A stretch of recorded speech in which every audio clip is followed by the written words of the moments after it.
Hi Periyanayaki YouTube channel. Vijay சாரை ஒருத்தர் கேவலமாக அசிங்கமாக பேசியிருக்கான். அவனை அரெஸ்ட் பண்ணுறதுல என்ன தப்பு? அவரு சிஎம் முதலமைச்சர், அவரை அசிங்கமாக ஒரு பப்ளிக்காக ஒரு இதில் பேசினான்னா அவனை அரெஸ்ட் பண்ணுறதுல என்ன தப்பு?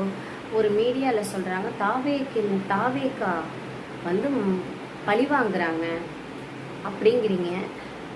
அப்போ இப்போ எந்த மீடியாவோ அந்த மீடியாவை நான் கேட்குறேன்.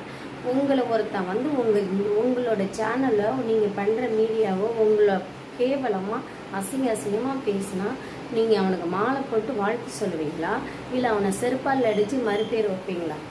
நான் என்ன கேட்குறேன், நீங்கள் அந்தளவுக்கு என்னங்க ஒரு மானத்தெல்லாம் இழந்துட்டு ஆட்சிக்கு வரேன் நான் சொன்னார்? இல்லை நியாயம் இல்லை. இப்போ நம்மளே இப்போ ஒரு பொம்பளை பிள்ளை வாடி போடின்னா நமக்கு சொல்லுன்னு எதில் அவன் என்னென்ன கேள்வி கேட்டிருக்கான். அந்த கேள்வி உங்களுக்கு கேட்டால் உங்களுக்கு எப்படி இருக்கும்? பொதுவாகவே சொல்கிறேன், தாவேக்கான பழி வாங்குறாங்க. அந்த கம்யூனிட்டிக்கு என்ன இவ்வளோ நாள் போமாட்டானா? அவன் யார் அவன் பேசுகிறதுக்கு? அவன் பொதுவாக பேசிட்டு பப்ளிக்காக நடந்து வந்தானா விஜய் சார் ரசிகர் அவனை என்ன பண்ணுவோம் பண்ணியிருப்பாங்க. ஆனால் அவங்க சட்டப்படி நடவடிக்கை எடுத்தது. அவன் பேசினான் என்ன பேசுனானே எனக்கே தெரியல. நீட்டிக்கு தான் பார்த்தா அவன் இவ்வளோ கேவலமாக பேசியிருக்கான். இவனெல்லாம் கொளுத்தணுங்கிறேன்.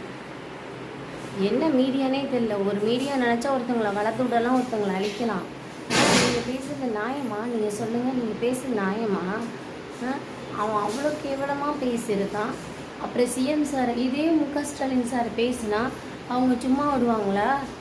அதே இடத்துல அவங்க கட்சிக்காரங்களே போட்டு அடித்து நொறுக்கி கொளுத்திட்டு வருவாங்க. இவங்க சட்டப்படி நடவடிக்கை எடுக்கிறாங்க.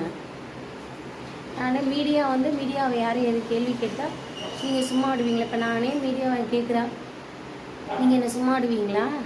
இப்போ எந்த மீடியா இந்த மாதிரி தாவேக்கினர் பழி வாங்குறாங்கன்னு சொன்னீங்கல்ல, அப்போ அதே மீடியாவை நான் கேள்வி கேட்குறேன், நீங்கள் என்னை விட்டுட்டு தருவீங்களா?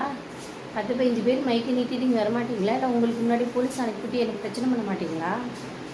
ஒருத்தன் அரைஞ்சானா மறுகண்ணத்தையும் காட்டணுமா? நம்மனா ஏசுநாதரா? இல்லை அப்படி ஒருத்தன்ட்டு துப்பு போடணுங்கிறது அவசியமா? அவன் எவ்வளோ கேள்வி கேட்குறான், எல்லாம் யோசிச்சு பாருங்கள். என்ன எப்படி பேசுகிறீங்க? பழி வாங்குறாங்கன்னா அவன் அவ்வளோ கேவலமாக பேசுகிறான். அவனை அரெஸ்ட் பண்ணுறதுல என்ன தப்பு? அதுக்கு பழி வாங்குறதா? என்ன நியாயம் பேசுகிறீங்க?